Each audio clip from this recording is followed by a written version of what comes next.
It's a scary fact that over 200,000 people in the United States are taken out by fatal accidents every year. I mean, that's one person every 2.5 minutes, right? But if you could see death coming before it happened, do you think that you could stop it? And what if that only made the situation 1,000 times worse? You already know this one's a banger, and it's got some of the most hilariously brutal freak accidents that you'll ever see. So we're here to break down the mistakes made, what you should do, and why you can't beat death in Final Destination Bloodlines. Welcome to the Skyview restaurant, where tonight's dish is sudden death, served at 500 feet. It's springtime 1968, and this young fella Paul here has a big surprise planned for his girlfriend Iris. Removing her blindfold, she sees that they've arrived at the newly built Skyview Tower, and excited, they quickly take the elevator all the way to the top, but that was their biggest mistake. The couple heads to the observation platform where Paul gets down on one knee and pops the question. But the whole time, this little twerp keeps throwing pennies off the tower until one of them finally gets sucked back through the vent and ends up getting stuck against a fan. Meanwhile, the happy couple hits the dance floor, but that's when the Grim Reaper decides to crash the party. All of a sudden, the glass floor gives out right underneath them, and instantly sending a dozen people plummeting to their deaths, including her fiancé Paul. In the chaos, a woman catches on fire and runs past the broken vent, igniting a cloud of gas that vaporizes half the restaurant in a giant fireball. Iris barely manages to survive, but the staircase crumbles before she can reach it, and the elevator drops out a moment later, leaving her trapped with no way to get down. Finally, the entire restaurant topples over as this girl dives for safety, holding on with nothing but her engagement ring. But the skin on her finger eventually peels off, sending her plummeting 500 feet to the ground, where she's impaled straight through the mouth by a steel spike. And that's when her granddaughter Stefani wakes up screaming in the middle of class, revealing that it was all just a dream all along. Alright, this she's got some issues. Now, we come to find out later that this accident really happened. Kinda, but we'll get to that part soon enough.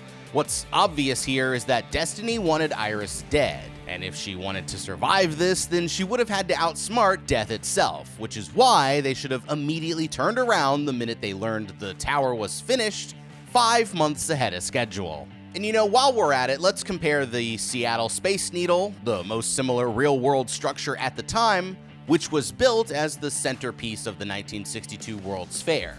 Despite being treated as a matter of national importance, they barely got it finished in time, so the only possible way they finished the Skyview so quickly is if they greased the palms of a couple safety inspectors and cut some corners when it came to their materials. Plus, it's only opening night, and they've already exceeded their capacity so badly that they couldn't honor Paul's dinner reservation.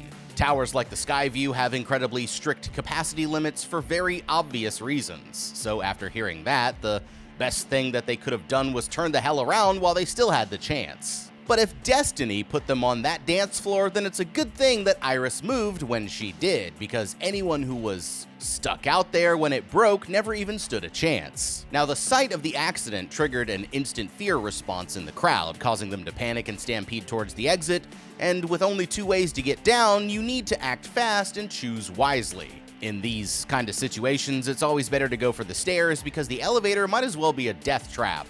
But the problem was the crowd already beat her to it, and by that point, there was no way for her to push through. Now, once all the other exits were lost, aiming for the bushes wasn't going to work here, and neither was jumping into the 2-foot-deep fountain at the bottom. But the elevator shaft was logically the most stable part of the tower, so with no other choice, the best strategy would have been to quickly find some curtains or tablecloths that she could tie around her body like a harness, and then use the service ladder or the guide rails to start slowly working her way down a few feet at a time. Even the simple act of getting off the restaurant platform would have helped her chances of survival, but as we're about to see, surviving this was actually the worst thing that she could have done. Later that night, Stefani wakes up screaming again from the nightmare. It turns out that Iris is still alive, and she's actually the girl's estranged grandmother. She's been having the same dream about the tower every night, and fed up, she decides that it's time to go home for some investigating, but nothing could ever prepare her for what she's about to find. Arriving back in the old neighborhood, she's greeted by her father Marty and brother Charlie, but the kid doesn't seem very happy to see her. He was just just leaving to go hang out with their cousins, and since her dad won't offer any hints about grandma, she decides to give her brother a ride, hoping to try her luck with them instead. She finds her Aunt Brenda and Uncle Howard in the kitchen, but when she brings up the nightmare, everything about their mood suddenly changes. Her uncle completely refuses to talk about his mother, insisting that she lost her mind after their father's death, but seeing how desperate she is, her aunt quietly mentions that she'll find what she's looking for inside a cabinet in the dining room. Checking inside, she finds a box full of old postcards, leading her to the woman's isolated cabin somewhere deep in the mountains. The old lady immediately tells her to get the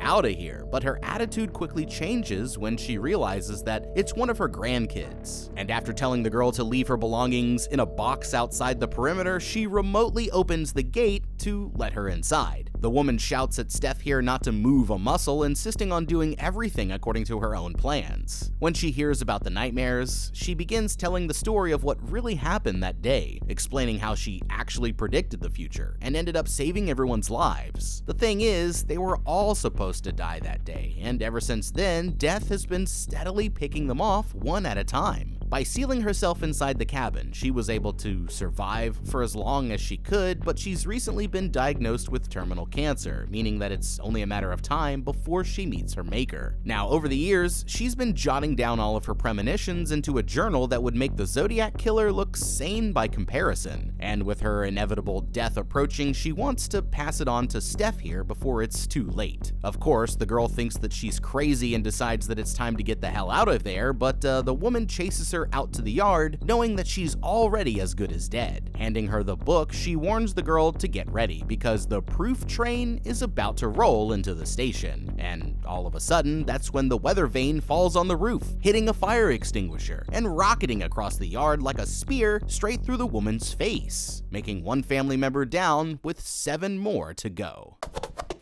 Alright, I can understand why she'd be skeptical at first, but I'm gonna go ahead and call that concrete proof. Now, Granny here just made a big mistake by getting herself killed, and here's why. Obviously, she couldn't let Steph here leave without giving her the book because this might have been her last chance to ever see her, but that was no reason to throw her life away. Even if she's eventually going to die, every minute that she's still alive gives her family more time to prepare, and that's why, instead, she should have brought Stephanie here up to speed a little more slowly. Granny hardly let the girl get 3 words in before she jumped into her whole story about death prophecies and apocalyptic visions. That's a lot of crazy shit to dump on somebody all at once and expect them to trust you, but with that being said, the girl came to her looking for answers, so the key here would have been to give her the old Morpheus treatment, from the Matrix, and let Steph decide if she wants to know how deep the rabbit hole goes. You know what I mean? Think of it like this, right? You let her tell the story about the dream and then ask if she's sure that she wants to know the truth, because this makes it feel like her choice to keep pursuing the information, making her more personally invested and likely to believe the story. Then Granny could have stayed at the cabin and served as her mentor while Steph here got the training she needed to keep their family safe. The biggest problem now is that she has no idea who Death's going to come for next, but maybe there's a way that she can figure it out.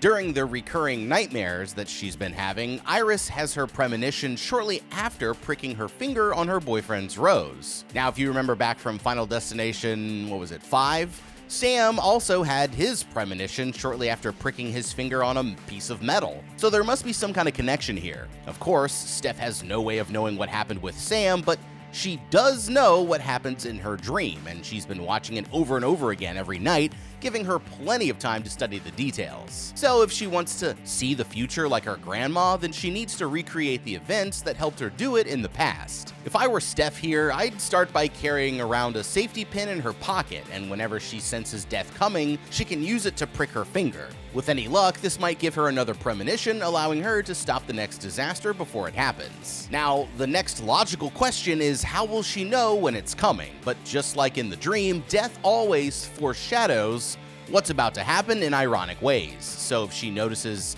anybody doing dangerous activities, she finds herself near any sketchily placed objects, or even hears a suspiciously iconic song on the radio, she needs to act quickly, trigger a premonition, and see if death is on the way. Her grandmother was living proof that it could be beaten. You just have to always be on your toes. So like the old lady said, when the universe speaks, you pay attention. But Steph here is going to have to learn that the hard way. All right, meat shields, it's time to talk about something serious. If you've ever been seriously hurt in an accident, car, work, or jigsaw related, you might not realize the true value of your injury. In fact, you could actually be eligible for millions of dollars in compensation. Now, here's something crucial to understand. Insurance companies often try to take advantage of people in these situations, offering settlements that are far less than what you deserve. I mean, can you believe that? But Morgan & Morgan, yeah, they don't play that game. They fight to get you the money you're rightfully owed if you become their client. I mean, just in the past couple of months, they've secured incredible verdicts for clients in life-altering car crash cases. $12 million in Florida, which was 34 times the highest insurance offer, and $26 million in Philadelphia, a staggering 40 times their initial offer. And the best part? You don't pay a single penny in attorney's fees unless they win your case. That's right, the fee is absolutely free unless you win. Look, all law firms are not created equal. Morgan & Morgan is America's largest injury law firm for a reason. With over 1,000 attorneys across all 50 states, they've built a reputation on winning like a lot. Fighting big insurance companies can take a big law firm, and they are ready to take on companies of any size to protect your rights. It only takes a few minutes to find out if you even have a case, so don't overthink it. If you've been in an accident or suffered any injury, taking action now is the smartest thing you can do to protect yourself. Morgan & Morgan have even modernized the entire process. You can submit a claim and communicate with their legal team directly from your smartphone. It's just that easy. If you've suffered a serious injury, your case could be worth significant compensation, and a life-changing resolution could be just a few clicks away. It's simple to get started. You can begin your claim with Morgan & Morgan now at forthepeople.com/beat or by scanning the QR code on screen from your phone's camera. Remember, you guys don't have to go through this one alone. Thanks to Morgan & Morgan for sponsoring today's video, and without further ado, let's get back to the show. While attending her grandmother's funeral, Steph notices an old RV pulling into the cemetery. It's her estranged mother, Darlene, who she hasn't spoken to in years, and the girl still can't forgive her for leaving the family behind. Back at home, Steph's typing out an email to her professor when she remembers her grandmother's book, and as crazy as it sounds, she can't shake the feeling that something terrible is about to happen. Meanwhile, at the cousins, they're all in the backyard doing a bunch of totally safe tasks as they set up for a good old-fashioned family barbecue. It looks like a peaceful suburban afternoon, but that's when her cousin Bobby here accidentally shatters a glass on the bar, and as they're cleaning it up, they don't realize that a broken piece fell into the ice. Darlene arrives a few minutes later with a fresh batch of homemade cookies, but by now, Death is already setting them up for another kill. As soon as Charlie takes a bite, he realizes that the cookies were made with peanuts, but she forgot that cousin Bobby here has a deadly allergy to peanuts. It's a close call, but the good news is that they caught it before anything bad happened, or at least that's what they think. Now that everyone's there, Bobby pours them all a drink from the bar, not realizing that one of them contains the shard of broken glass. His dad steps up and says a few words in memory of their grandma, reminding everyone how important it is to spend time with your family because you just never know when they might die in some kind of horrific freak accident. And boy, if he only knew just how accurate that was about to be. A moment later, cousin Julia here starts choking, but it's just a bug that flew into her drink, so it looks like she's safe for now. Her brother Eric keeps trying to fire up the grill, letting it fill up with too much gas before accidentally setting off a huge fireball. But once again, he escapes unharmed. There's no telling when death is going to strike, and back at home, Steph gets so freaked out after looking through her grandma's book that she finally decides to warn the others, but by now, they're all too busy to pick up the phone. It turns out that the broken glass is in her dad's drink, but he's saved at the last second when they all start cheering for Uncle Howard to get on the trampoline. He's just about to throw a backflip when his sister shouts at them to stop, going over to pick up a rake that was hidden in the grass underneath. It seems like a bit of an overreaction to everyone else, but she has no idea that this decision is about to get somebody killed. Just then, Aunt Brenda carelessly sets down a bowl of fruit kebabs, knocking over this bottle of beer. The beer then activates the garden hose, slowly filling it up with water just as Stephanie pulls in the driveway. The moment she rushes into the backyard, Bobby accidentally falls through the trampoline, causing Julia to knock over over the Jenga tower, which then knocks over the drink with the broken glass. All of a sudden, her Uncle Howard steps barefooted right onto the glass, and as he hobbles backward in pain, the garden hose knocks over the rake, activating the lawnmower just as he trips straight into its path. And in a split second, the man's head is turned into mulch right before their very eyes. That makes 2 down with 6 more to go. Okay, hey everybody, come check out Uncle Howard's new haircut. Too soon? Too soon. Yeah. Hey, this is exactly what Granny told Steph to watch out for, but the trick is that you always have to stay 1 step ahead. Like, if Death really wanted to start playing dirty, then it could easily take them out with an aneurysm or something, like Hal's mom and the monkey, right? But this version of Death likes to play with its food first, and as horrifying as that may be, it means that you have opportunities before Death strikes to catch on and try to counter whatever it's about to do. If we break down the sequence of events that led to the man's death, it all started when Bobby here accidentally shattered a glass on the bar, causing the broken piece to fall into the ice. Now, in any real-life bar or restaurant, if glass breaks anywhere near the ice well or prep area, they immediately throw it all out for this exact reason. The tiny fragments can be impossible to see in a full bin of ice, and even microscopic shards can cause serious internal injuries if accidentally consumed. So, the first step to saving Howard's life would have been scooping out all the ice and thoroughly cleaning the area before they served any more drinks. That was mistake number 1, and the second factor contributing to his death, but what ultimately killed him was the electric lawnmower. And this also should have been easy to avoid, because most electric lawnmowers run on a removable battery pack and can't operate unless the battery is properly locked in, so it's always recommended to remove the battery when the mower isn't in use. But with that being said, there may have been someone else who could have stopped this, and that would have been Steph's mother, Darlene.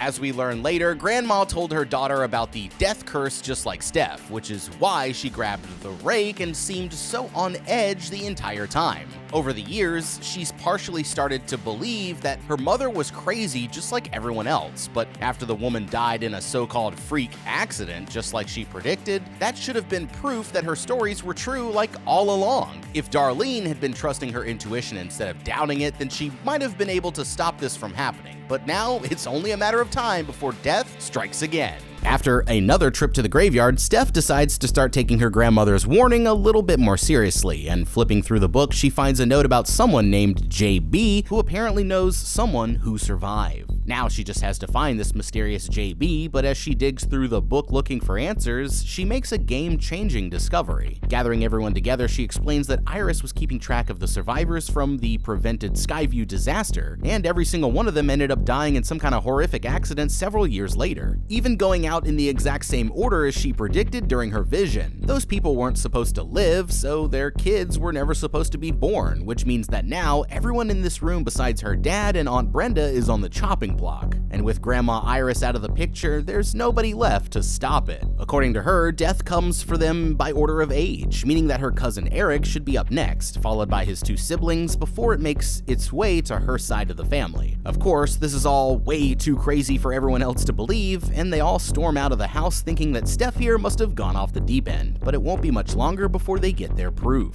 Later that night, Eric here is working late at the tattoo shop and his boss leaves him to close the place up by himself. He's blasting some heavy metal when he gets a text from his cousin who's been blowing up his phone non-stop. This makes him think of his dad again, and switching over to a sad boy playlist, instead he decides to tattoo his arm in his father's memory, never realizing that another freak accident is already building up. Just as he finishes the tattoo, the bass in the song hits, causing a Grim Reaper bobblehead to fall off the speaker and setting off a chain of events with a glass jar full of needles. As he goes to check it out, he accidentally knocks over a jug of rubbing alcohol, and the flammable liquid starts pouring out all over the ground. While he's picking up the pieces, a chain on the ceiling suddenly comes loose, and it happens to hook right into Eric's nose ring as it starts wrapping around the ceiling fan. Struggling to get free, he ends up in more and more precarious positions as it slowly pulls him towards the ceiling by his nose. And in the scuffle, he accidentally knocks over the lamp, causing the puddle of alcohol to go up in flames. Finally, he's able to get himself free just as the fan gives out, crashing straight down into the pool of flames and broken glass as the fire grows even larger. And for the moment, it looks like Stephanie's predictions just came true.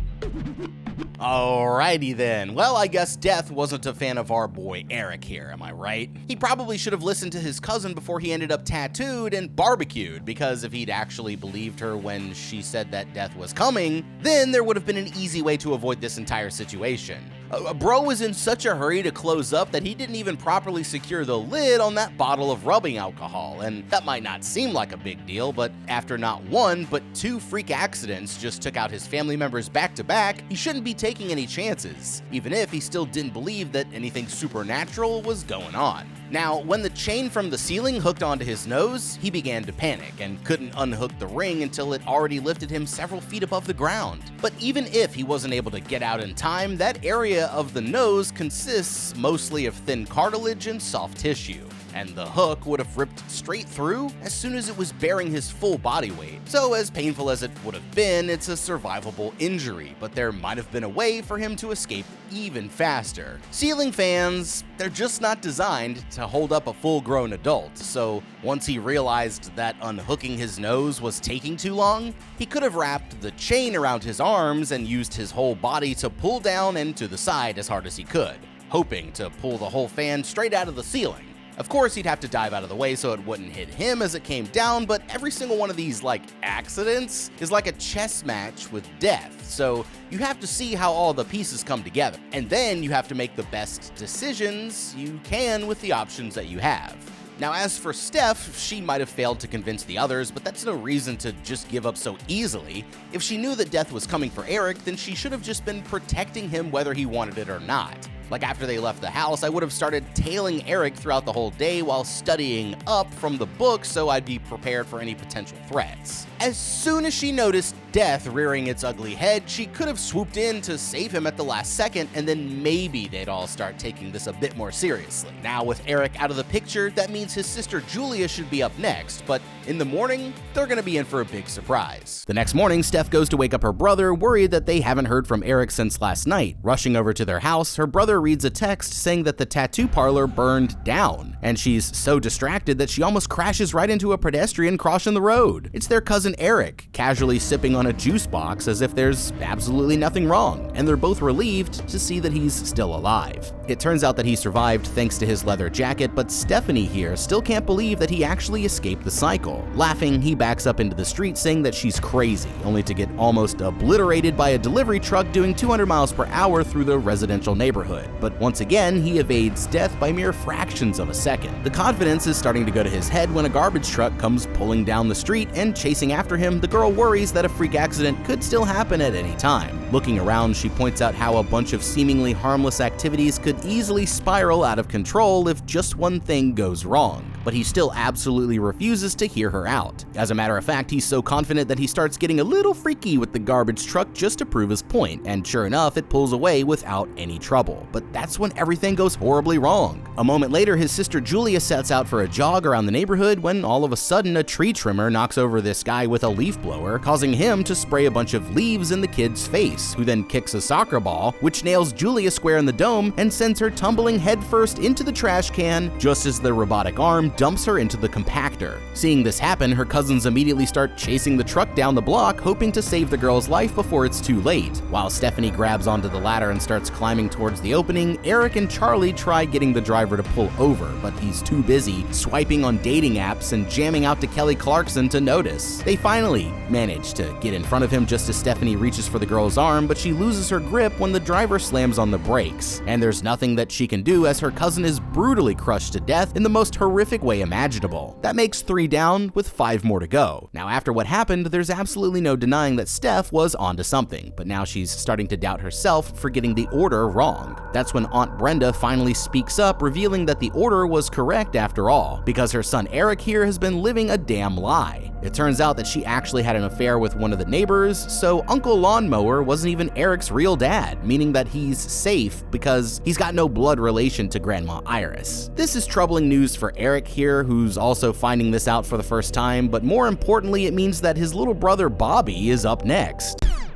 Okay, well, that was awkward, but at least now Eric knows that he's off the list, and now that they're finally on the same page, the family can start working together to keep the next target safe. Now, every target they're able to keep alive gives them more time to work out a plan, so with that being said, maybe there was a way that they could have rescued Julia here? This type of garbage truck is called an automated side loader, and it uses a robotic arm with controls located inside the cab. Sometimes these trucks also have a control panel on the outside that's used for maintenance, and the panel almost always has an emergency stop button to disable the hydraulics. So if Steph had known to look out for this, she might have found the button near the ladder and been able to shut down the compactor before her own cousin got squished. As for the other two, they should have split up to achieve different tasks instead of running right next to each other. Since they were approaching a curve in the road, Charlie should have cut across the lawns on the other side of the street to get in front of the truck sooner. Meanwhile, Eric could have climbed onto the cab and started banging on the window. I'd even tried the door handle because with any luck it might have been unlocked, and once inside the cab he'd have full control to shut everything down. It's too late to save cousin Julia, but now that they all believe Steph and she has a proven talent for seeing these things happen before they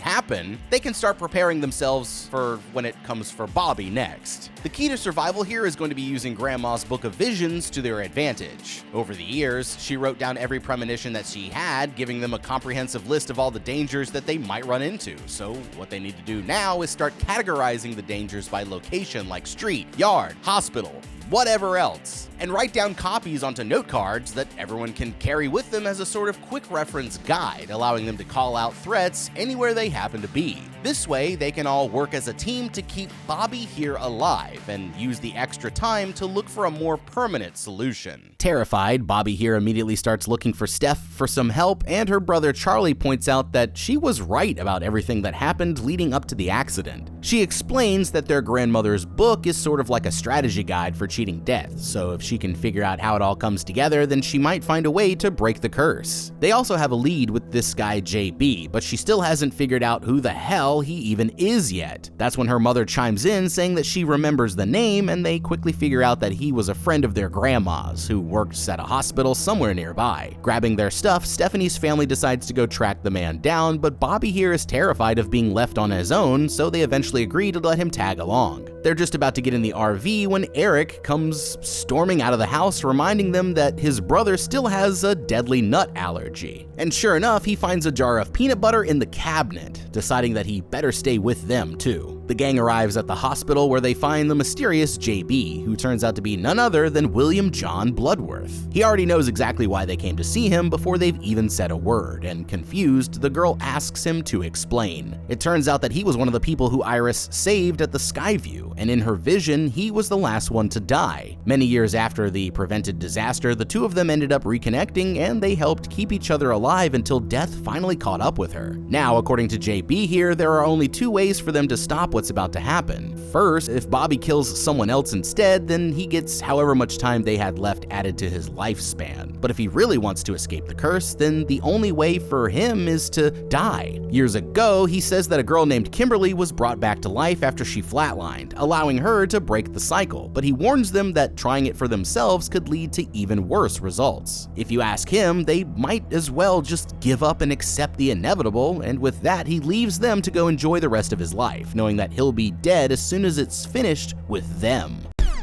Alrighty then, that wasn't exactly a reassuring conversation, but at least now they have a better idea of what they're really up against. JB here says that Bobby's only options are to either kill someone and take the time they have left, or somehow find a way to stop his heart and bring him back to life, but neither of these seems like a good situation. First off, any target who they can argue deserves it from a moral standpoint would have to be someone like a death row inmate, making them borderline impossible to access. And there's no way to tell how much time it would actually add to his lifespan, if anything. On the other hand, you could argue that he has nothing to lose by trying the die and revive approach, but Grandma Iris is proof that Bobby here could still have another 60 years in him if he's able to evade death. That's why if it were me, I'm going with option C, and that's bringing Bobby here back to the cabin. It's already been proven that the cabin is a controlled enough environment for Bobby to stay alive as long as he keeps an eye out for death at all times, but unlike his Grandma Iris, he wouldn't have to do it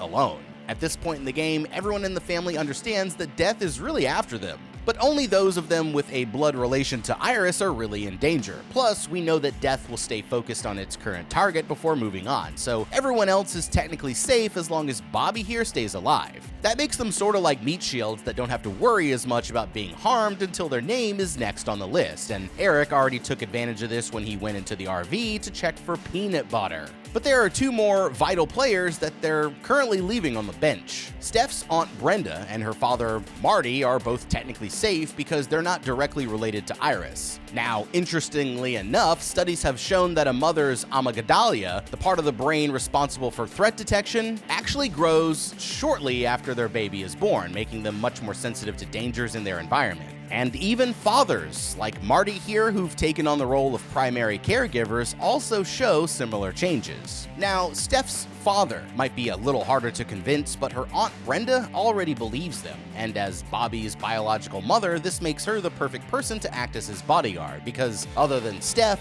she'll be the most likely to notice any threats before Death strikes. Instead of trying anything too desperate, I'd relocate Bobby to the cabin for now while the whole family works together to keep him safe and use that time to search for any ways to break the curse. Unsatisfied with the answer, Stephanie here starts digging through the man's desk in search of another idea, but her cousin Eric is convinced that it's the only way. Pulling his brother aside, he starts giving Bobby a pep talk to get him ready. Meanwhile, Steph and her mother are debating if they have any other options, but by the time that they've turned around from their big group hug, their two cousins have already disappeared. Deciding that they have nothing to lose by trying, they set off through the hospital until they find a vending machine, where Bobby picks out some chocolate peanut butter cups for his last meal. Their plan is to use his nut allergy to stop his heart and then quickly alert the doctors so that they can bring him back. As the machine spins forward, the candy ends up stuck against the coil, and Eric puts a tiny hole in the glass out of pure frustration. He finally gets it to drop by tilting the entire machine and grabbing the candy, and then they hustle into the nearby MRI room, not realizing that Death is already preparing its next trap. As Eric leaves to grab a wheelchair, the impact of the door causes a clipboard to jump off of the wall, accidentally activating the MRI machine. Bobby here quickly notices the tunnel lighting up, but he's too terrified to even move one step without his brother around. When he gets back, he tells Bobby to hand over his EpiPen, so there's no chance of him panicking and trying to use it. They're both so distracted that they don't notice the machine drawing more and more power, but now it's time for Bobby here to finally taste some nuts. Opening the package, he nervously grabs one of the peanut butter cups and takes a bite, but to their surprise, absolutely nothing happens. For a moment, it looks like he might have outgrown his allergy, but then a few seconds later, everything changes as his throat starts closing up. Panicking, he lunges for the EpiPen, but at the same time, the magnetic pull of the machine suddenly rips the phone right out of Eric's hand, and it just so happens to land square on the button that triggers the manual override. All of a sudden, the machine cranks up to maximum power as Eric's piercings are ripped right out of his face and the wheelchair flies across the room, pinning him against the tunnel. As the magnet keeps getting stronger and stronger, it pulls the metal pieces of the wheelchair through his stomach until finally he's completely ripped in half as he's dragged into the machine. Fighting for his life, Bobby saves himself with the EpiPen, just as a nurse notices that something is wrong. But the moment that she opens the door, the metal coil from the broken vending machine rockets across the hall, piercing Bobby straight through the head as it corkscrews him into the machine, making 5 down with 3 more to go.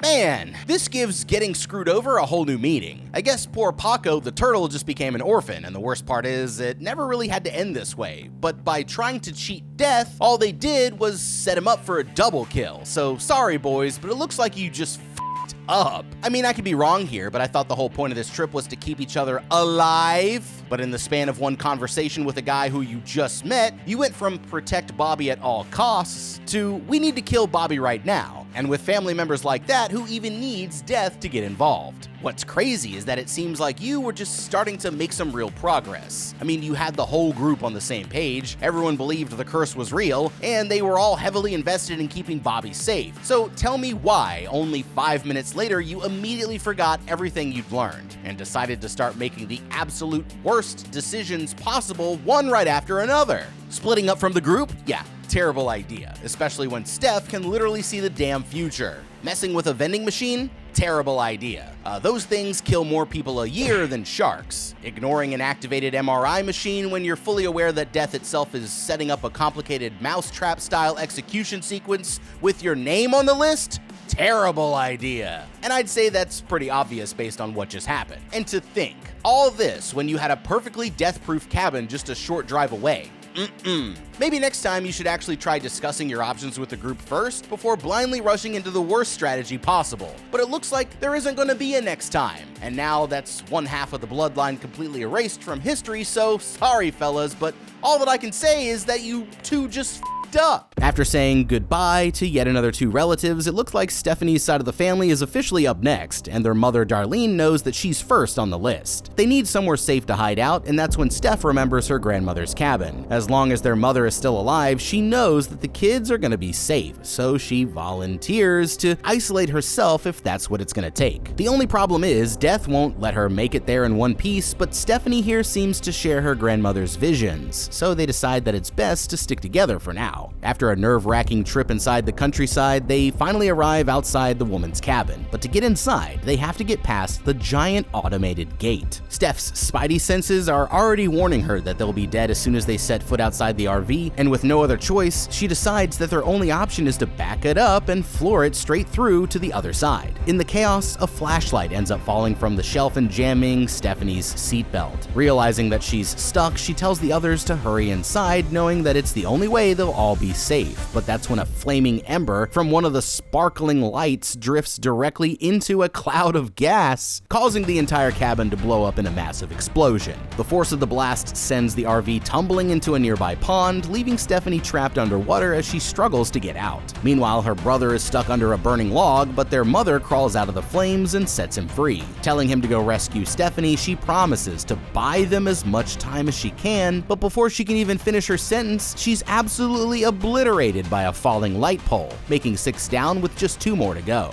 There's no time to mourn as Charlie climbs into the RV and starts pulling on the seatbelt, but there's nothing that he can do to get it loose. Searching around, he eventually finds a pocket knife and starts chopping at the belt, but it's too late, and his sister backs out before he can even save her. A few minutes later, the girl wakes up back on dry land, realizing that he managed to save her life after all. Now that she's died and come back, it looks like the curse is broken, or at least that's what she thinks. But Death still has a few tricks up its sleeve. Sometime later, Steph and her family are living happily ever after, and today she has the honor of seeing her brother off to his senior prom. They're waiting outside for his date when Steph pricks her finger on his rose, and suddenly her memories of the curse start to come back. Meanwhile, across the street, the old lady goes up to a lemonade stand and accidentally drops the very same penny that was supposed to kill Iris all those years ago. As chance would have it, the coin rolls perfectly all the way down the block and ends up wedged in between the switch rails just as the speeding freight train comes barreling down the tracks. At the same time, the date's father comes out to introduce himself. He's a doctor, and after hearing what happened to Steph, he explains that she was never really dead. If CPR brought her back to life, then she was just knocked out. All of a sudden, the reality hits her that the curse is still on, and at that very moment, the train flies off the tracks and comes barreling down the street straight towards them. Running for their lives, they're able to escape the devastation by only fractions of an inch. But just when it looks like they made it, 2 huge logs come flying out of the wreckage and pulverize them both into a bloody paste. That makes all 8 family members down with no survivors, and it looks like Death always gets what it's after in the end.